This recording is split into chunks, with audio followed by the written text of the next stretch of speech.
I'm going to read 3 poems from my book, and then I'm going to read poems that have been written more recently.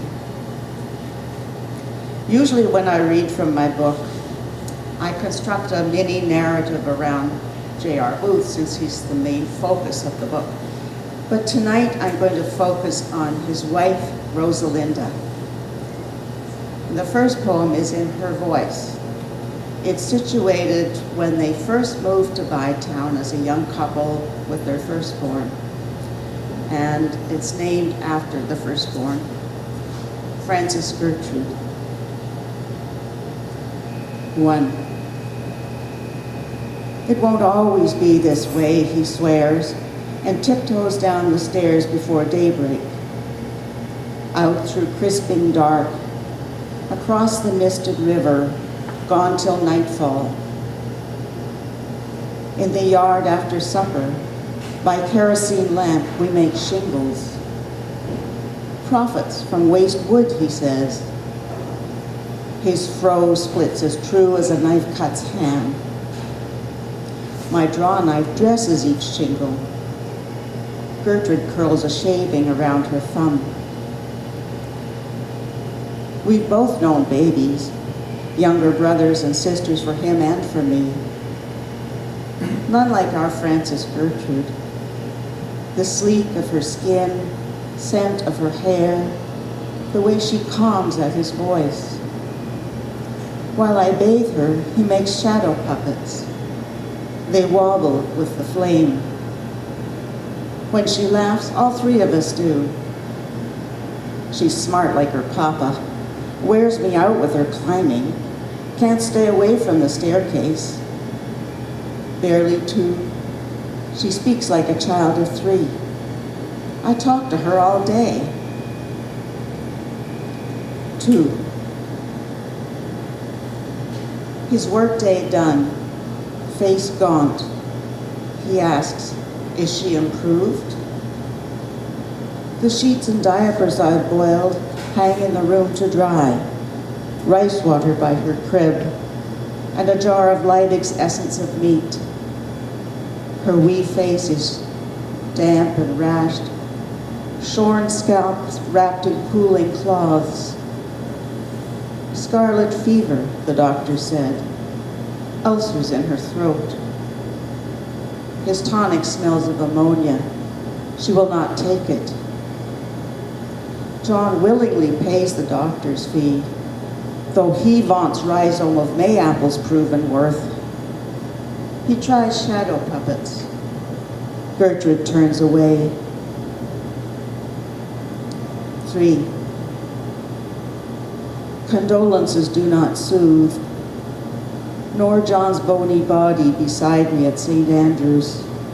I feel his shakes. At home, a tear spits on the stove as I make tea. Before I can pour, he stands at the top of the stairs in working clothes, one knee a twitch.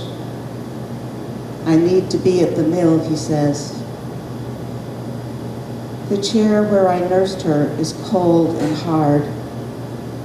No warming weight on my shoulder. No squeals follow a ball around the floor. I can't even press my face into her clothes, burned with the toys.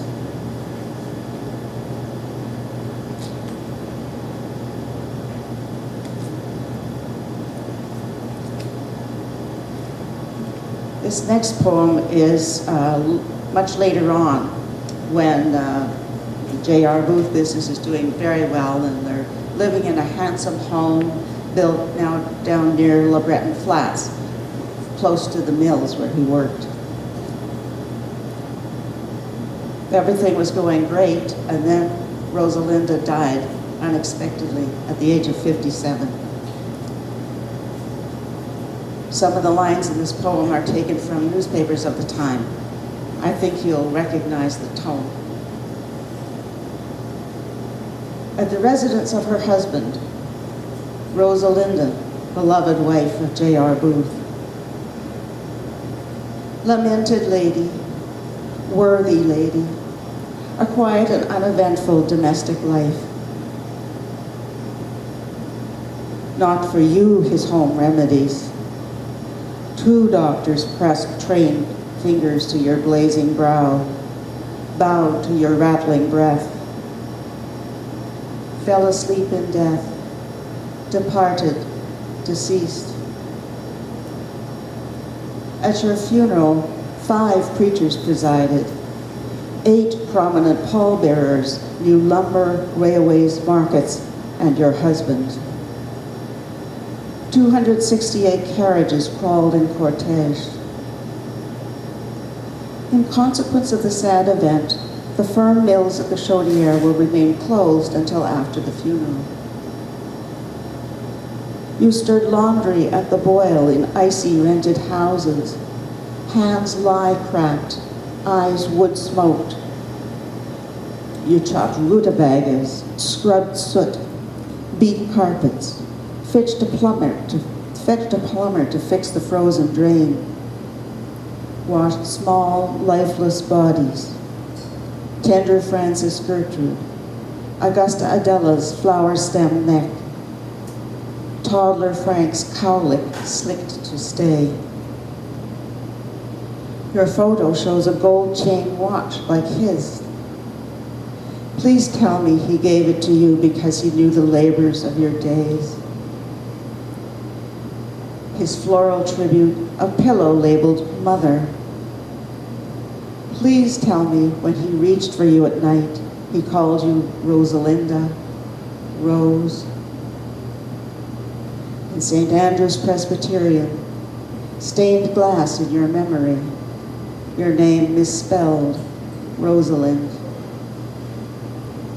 Who sent the tribute in anchor shape?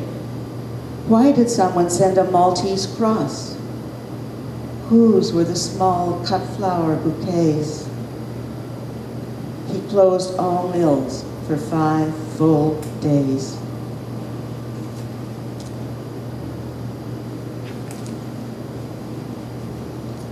And for the final poem, this is a few months later, and it's in the voice of J.R. himself.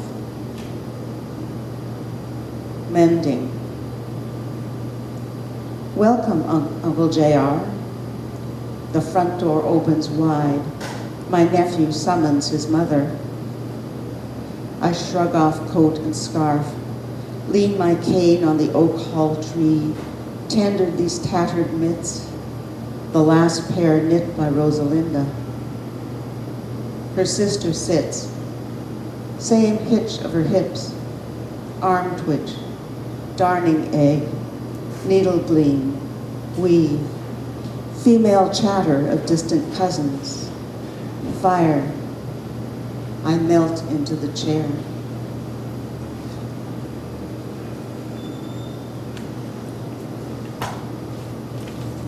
Now we'll move on to some recent poems, but for a little bit of continuity, the first one is about the Ottawa River.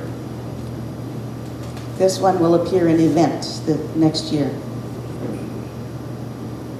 Sunset on the Ottawa. Downstream, gulls rise and swoop like a cloud of papal smoke over their roosting island. What cardinal presides over the river's swift descent? Bridge arches to jousting rapids, to the sleekness spread before me. Cool filters through receding light. Scent of cut grass and clover rises from parkside lawns. Cyclists circulate. In chimneys of shimmer, gnats boil like bubbles. Silhouetted, its paddle a slant shadow. A low craft races down the river flow to the next ribbon of rapids. Steadies against the white a standing wave. Rises and falls in endless effort to stay in place. Like the elders ahead who stroll to hold on to health. Like me working out to keep my body working. I hear the river rush under the chitter of dipping swallows, and a sidelong sound a whispered rattle like pebbles rolling along the stone bottom. Perhaps worshippers of the stone gods built of river rocks by the summer sculptor. Gods who stand without motion, near where the rapids once swallowed a toddler tossed into spring flood by an angry man, who next to the 6-year-old brother, child who survived in a way, today an adult in jail for murder, the river indifferent, its pope absent.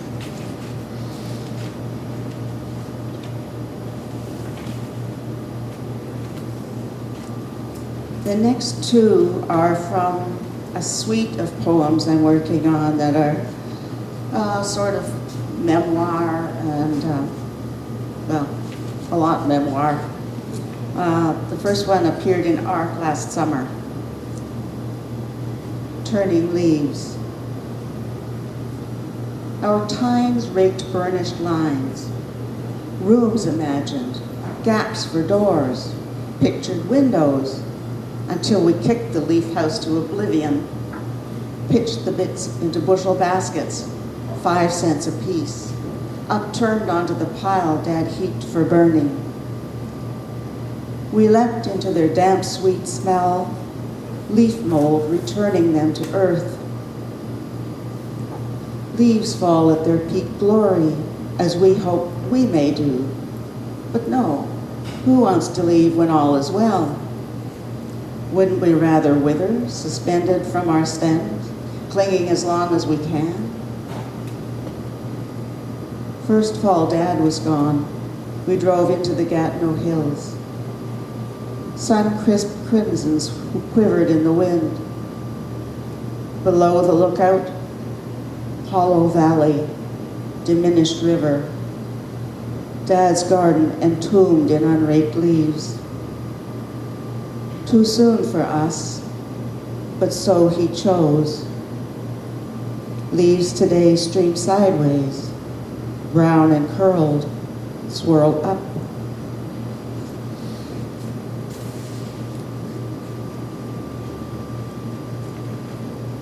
Learning you, Dad, from the wrong end of time. You told Mom you liked her figure because it was neat. No rambling mams, I guess, to overwhelm your hands. Just enough. This photo I found jumbled among others in the drawer of a disused dresser inside a closet rarely opened. In it, you are almost 22, on a survey crew up north, squinting in black and white into pale Arctic sun. You stand with a fellow surveyor, geologist hammer in hand, perhaps to show the scale of happiness. Shirt open, torn trousers trailing like capes behind legs bared from the knee. Your bucket hat is battered. On your face, in this photo, alone of all the ones I've seen, a big, true smile. Neat was Mom's mantra. Beds made before breakfast, no feet or cat on the furniture, no newspapers on the sofa or even the rug. Ink might rub. Spills or crumbs cleaned up in the moment, sheets washed each week, pillow slips pressed. Curtains vacuumed, 1/3 weekly, so none went unclean for more than 3. Summer cottage like your family out west? Same work, she said, none of the conveniences. The camping you loved must have been beyond her imagining. You chose a permanent escape. After you died, I slept in your twin bed to keep Mom company. She cried at night, once pondered if she should have married Bob, who gave her an evening purse made of antelope suede, his photo close at hand in her dressing table drawer. with her perfumes and pearls and her face powder music box. In the photo, the two of them smile, holding hands. Perhaps it was better, I told her, to have had you a shorter time than a lesser man for longer.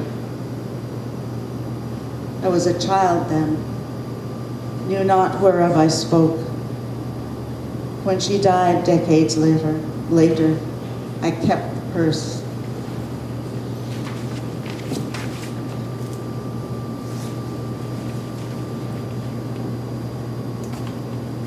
And now for something slightly less gloomy,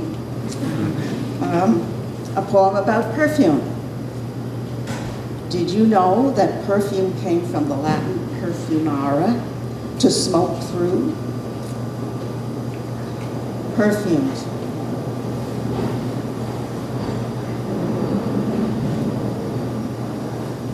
Just waiting.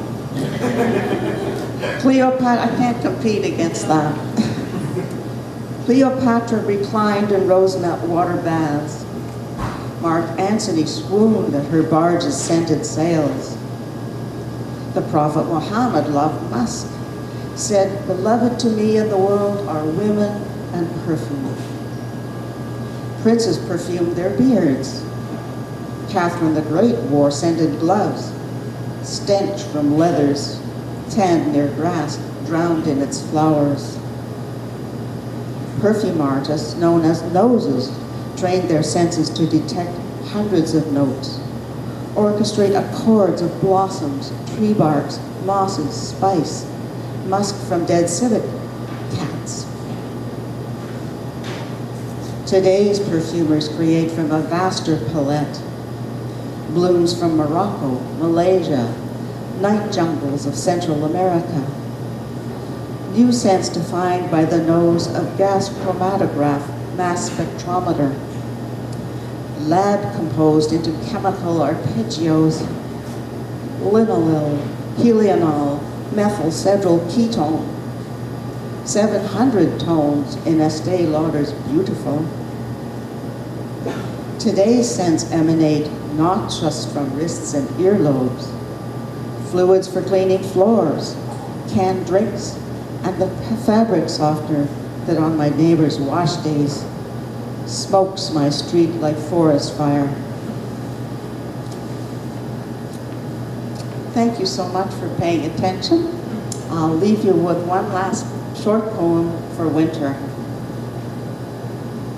-30. Cold nights are good for slowing. They tuck the darkness down. Streets empty but for stars, and walkers pause beside their dogs.